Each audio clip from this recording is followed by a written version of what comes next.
Studios. This is WOCA, Ocala, Gainesville, The Villages, 1370 AM, 96.3 FM, The Source.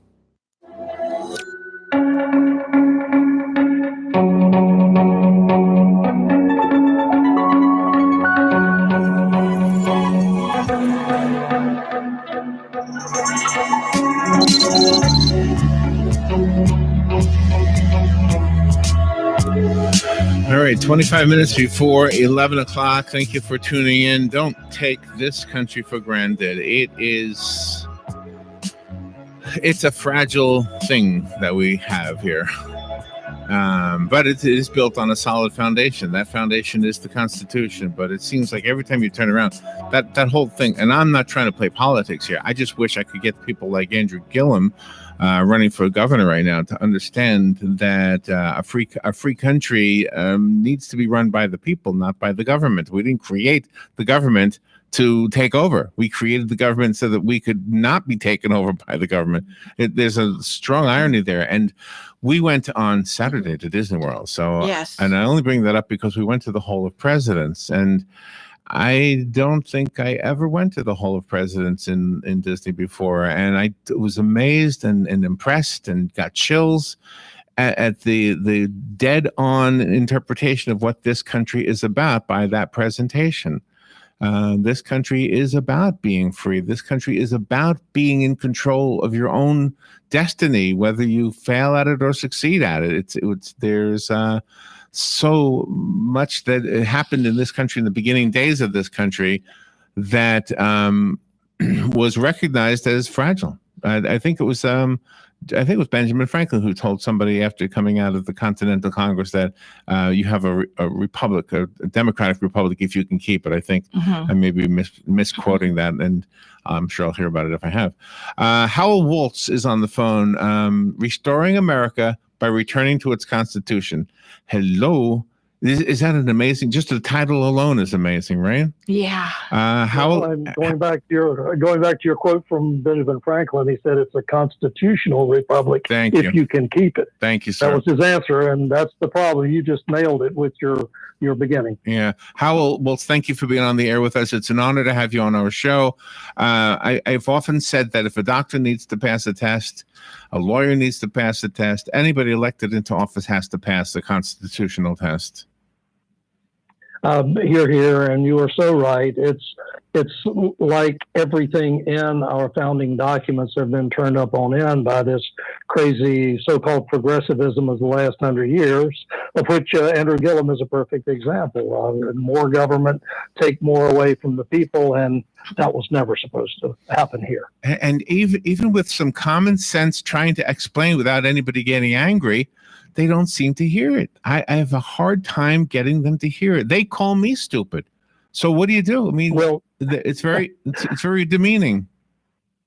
It shows how smart you are, actually, but it's like I was amazed listening to Ms. LeClaire on her book about another religion that shouldn't be called one, Scientology. And her quotes and statements were dead on to what progressivism is. It is like a godless religion as well. And she asked the question, or you asked the question, is Scientology a religion? Well, the same question works for progressivism.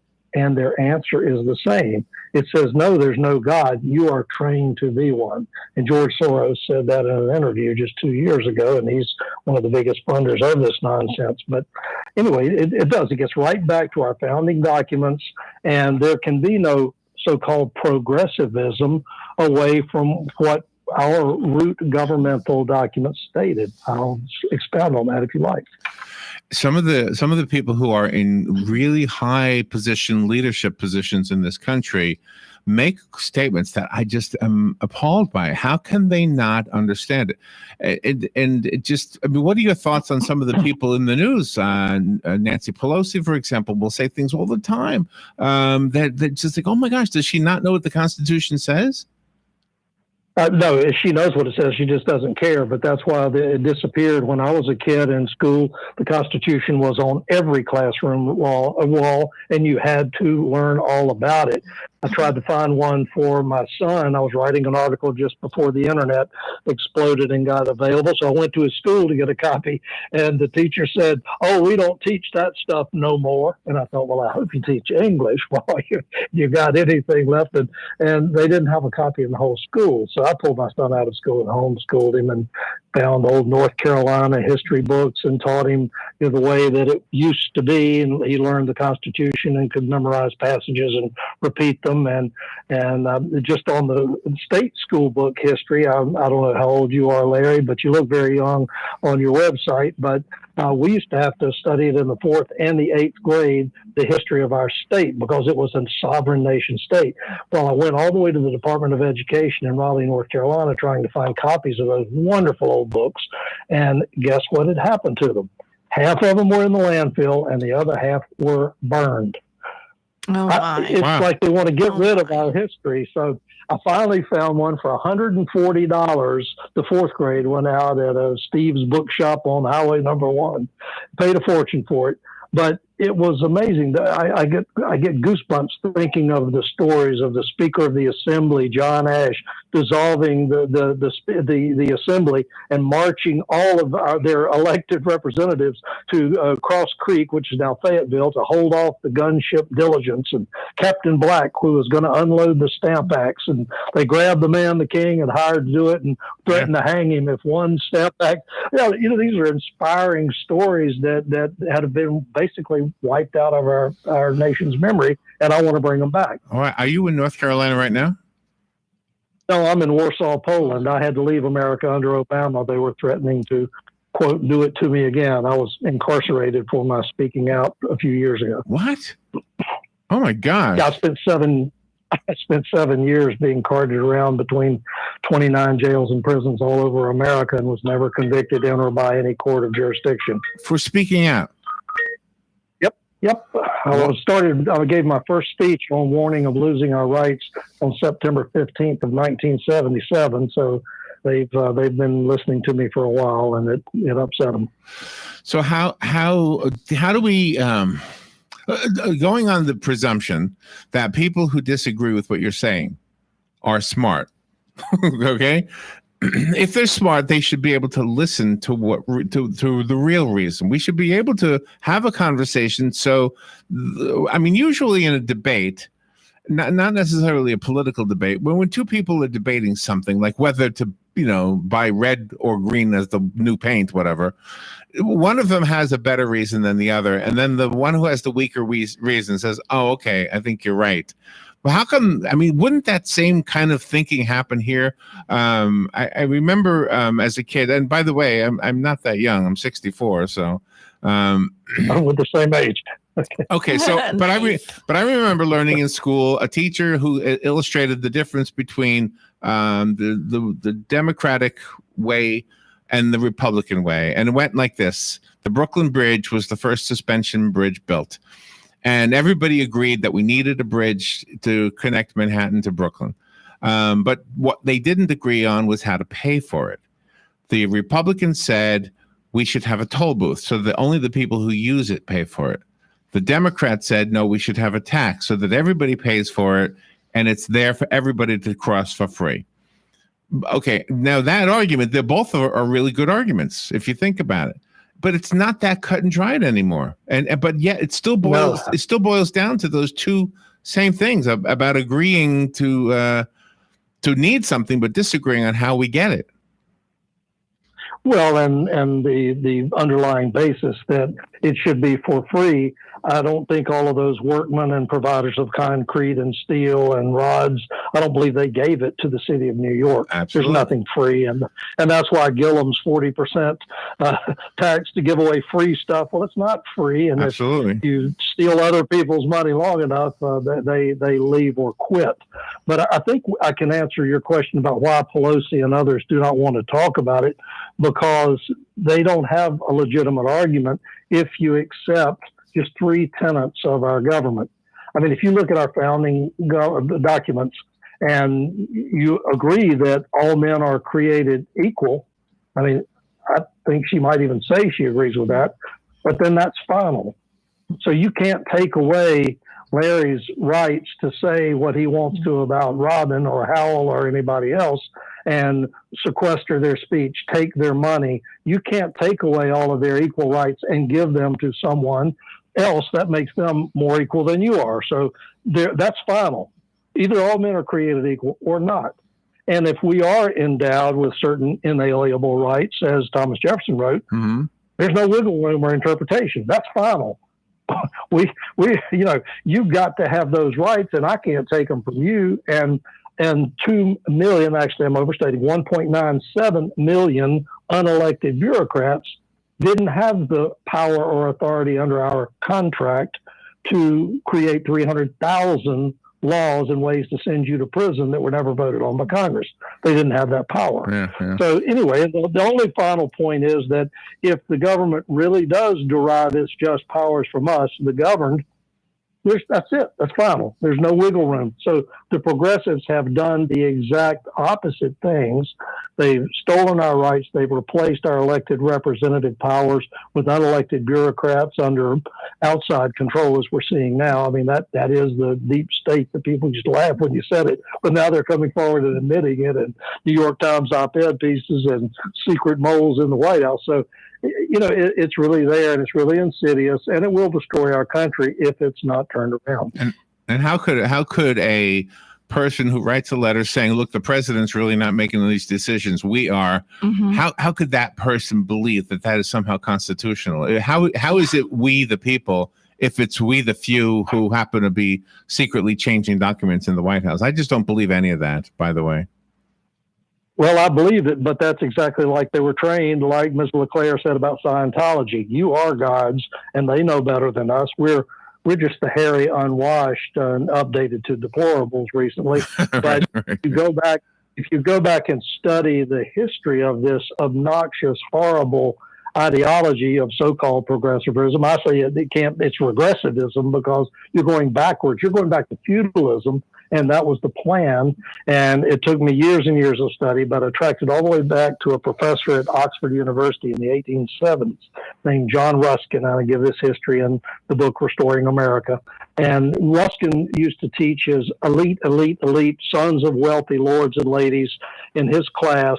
He was a very hardcore socialist, but that was not because he believed in sharing with the world. It was because it was easier to keep us deplorable, hairy, unwashed under the elite control. He taught elitism as their birthright. So you are the brightest, the best, and no other race, creed, or color can come near you. It was the most racist, obnoxious, bullshit you can imagine. And that is what these men were taught. Well, one of the young men in that class, Cecil Rhodes, wrote it out in longhand, carried it in his coat pocket for 40 years. It was his Bible. And he and other elites grouped together in the Fabian societies and their societies with the intent of carrying out Ruskin's ideology, and did. They created the Boer Wars, took over the diamond and gold mines of South Africa. This is history. I'm not making this up. And it was some of the most vast fortunes in the world were made and spent with this ideology. And Sir Cecil Rhodes, the Rhodes Scholarship that's talked of so glowingly, that was where they were set up to identify bright, young, malleable minds and take them out of trailer parks in Arkansas and wherever they could find them and train them to be their people in governments. And it's insidious, but they pretty much won.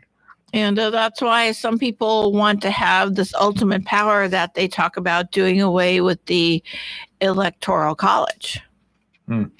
Well, and that would be a horrible idea. But again, that's the last stop keeping them from just completely ruining our country.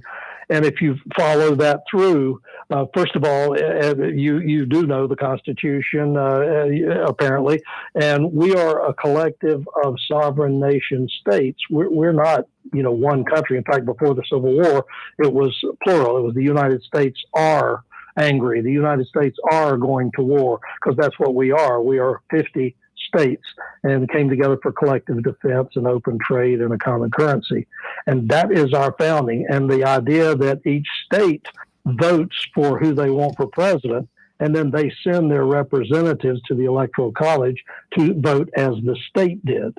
And that is a segue to where I think we can bring things back home. So before we run out of time, I have two ideas to leave the audience with on Okay. that. But if you have another question, please hit it first. No, go ahead. I love the conversation, but I don't want to. I don't want you to end the conversation without having everything out there that you are hoping to get out there. Well, the book largely goes through the history of what we were supposed to be with evidence and cites. History has not been taught honestly in many years, but I went back and got the documents and the books that did tell it before they were rewritten. And this is a horrible story where an elite group in Europe decided that they were going to take over the world, benevolently, of course, but the people that they chose and backed, like Trotsky, who then founded the Stalin Empire that murdered 40 million people, the National Socialist Party, like Mr. Gillum wants to create in Florida, that was the Nazis. They just shortened it from National Socialist, or Mussolini and his Marxist party in Italy. That this is where the progressive started. They even created the Russian Revolution. I've got pictures and documents, and that was financed by Jacob Schiff and J.P. Morgan. I know it sounds crazy when you say these things, but it's actual history, and I give the sites and sources so people can make up their own mind. But where we went wrong is by letting the progressives under Woodrow Wilson. He was the first president that they actually installed, and even put J.P. Morgan's man, Colonel Mandel House, lived in the White House in the North Wing for 6 years to keep him under control and tell him what to do. But Wilson kicked out all the stops with the 17th Amendment by doing away with the senators being chosen by the states. Now, if you do check your Constitution, you'll find out in Article 1, Clause 4, that that's the one thing the founders put in the whole document and said, you can't change this. You must never change the place of choosing senators, which is the legislature.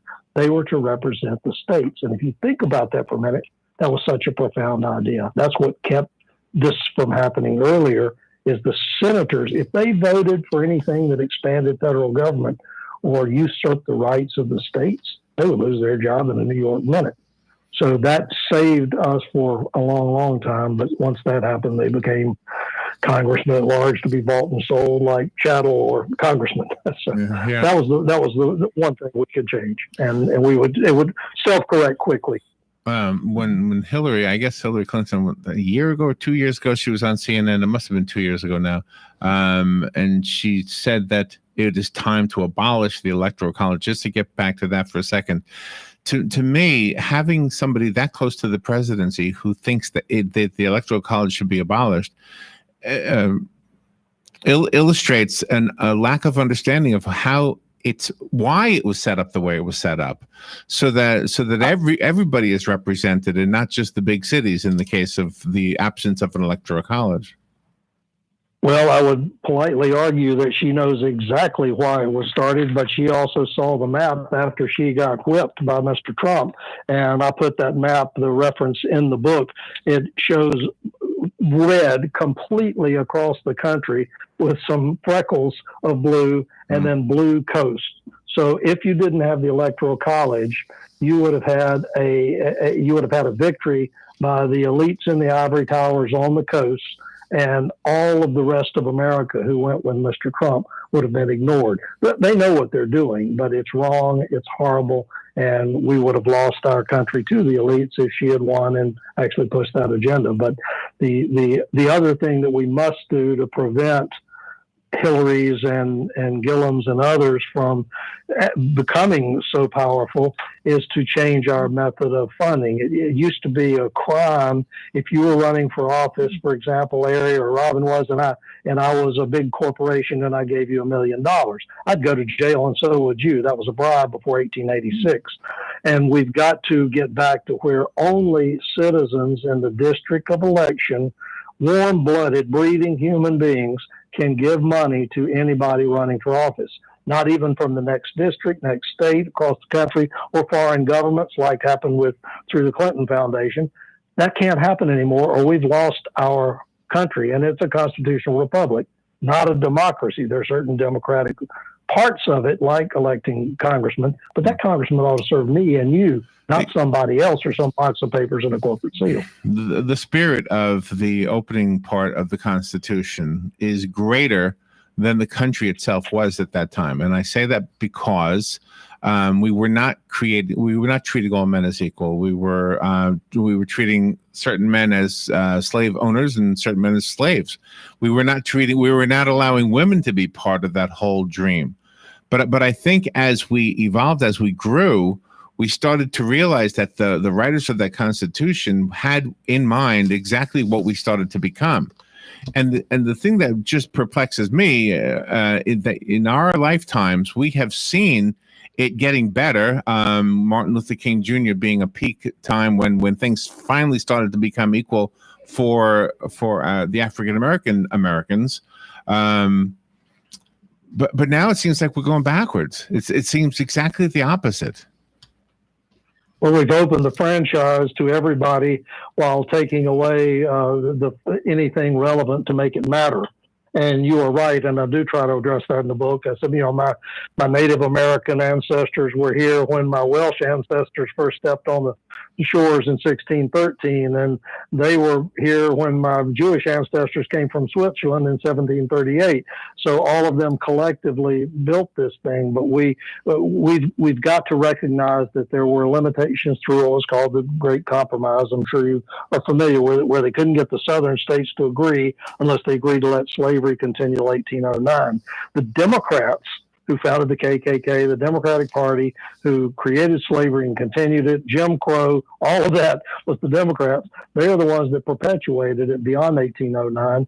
But yes, we had to open the franchise, and that was the critical sin of the founding fathers, was that compromise, and that's what's given the progressives the opening to shoot at the rest of the document, which is solid gold. If we were completely adhering to the Constitution, what would our currency look like? There'd be no Federal Reserve, I'm assuming. Absolutely not. And that was the fourth central bank of the United States. All of them failed before. This one, though, took it to new heights. And I mean, that's why we're $20 trillion in debt. How it works, I'm an economist by training, and I've studied this for years. And the way that you create money under a Federal Reserve or a private central bank, it's not part of the government, is you borrow money as the government. And then you get the federal government to print money against that debt. That's the only way you can create money. Now, if that makes absolutely no sense, you understand it perfectly, and that's why we're $20 trillion in the hole. Yeah. We got to get rid of this thing at some point. And that's also in the book. I put an idea to take us back to constitutional money, pay off all our debts to the world at one time, and go forward. Free country. Well, why do you think that a lot of the young people who voted for Bernie Sanders, they think, I assume, that socialism is the best way to go? Do they not really understand the difference between capitalism? Well, they weren't allowed when Larry and I were. But I live in Poland. It was socialist, and my lovely wife tells these stories of having to get up way, way, way before daylight. Fortunately, she had identical twin sisters, so they would take turns going to school and acting like they were there, while one of them would be in the bread line before daylight to get a loaf of bread, which they ran out of by 11. But the socialist government made them stay open to look like there were still a land of plenty. I mean, all you have to do is talk to anybody that's ever lived under socialism, and they would get an education in a hurry. But of course, the teachers at our schools and universities that preach Marxism and all of these nonsensical ideas that have never worked, they have to take them on a field trip to Venezuela. Or, there's still parts of Poland that you can see gray, drab, these horrid little towns that have not yet caught up with the wave. But here in Warsaw, it's like the most modern city you can imagine.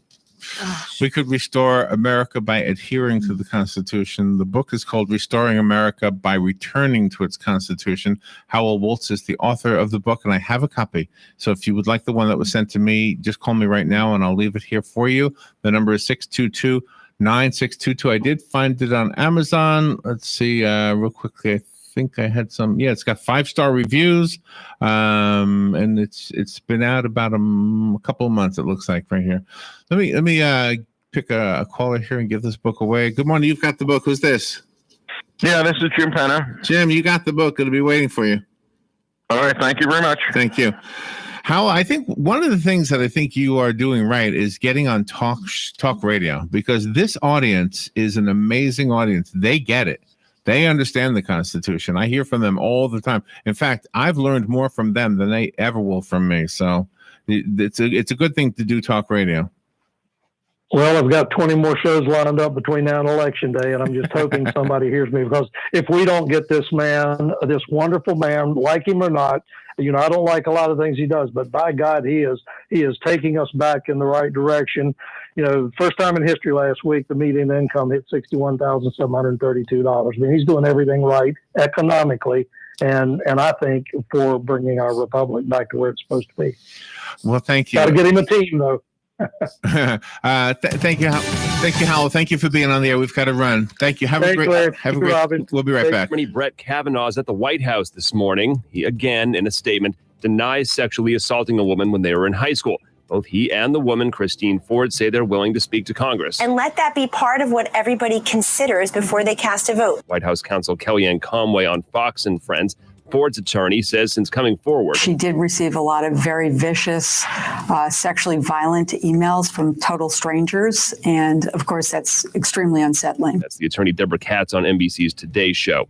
The body of a 1-year-old boy has been found in North Carolina. He was swept from his mother's arms by flooding from Hurricane Florence. They got so far I couldn't hold on anymore, and he let go. Police say the woman drove around barricades onto a flooded road and lost her grip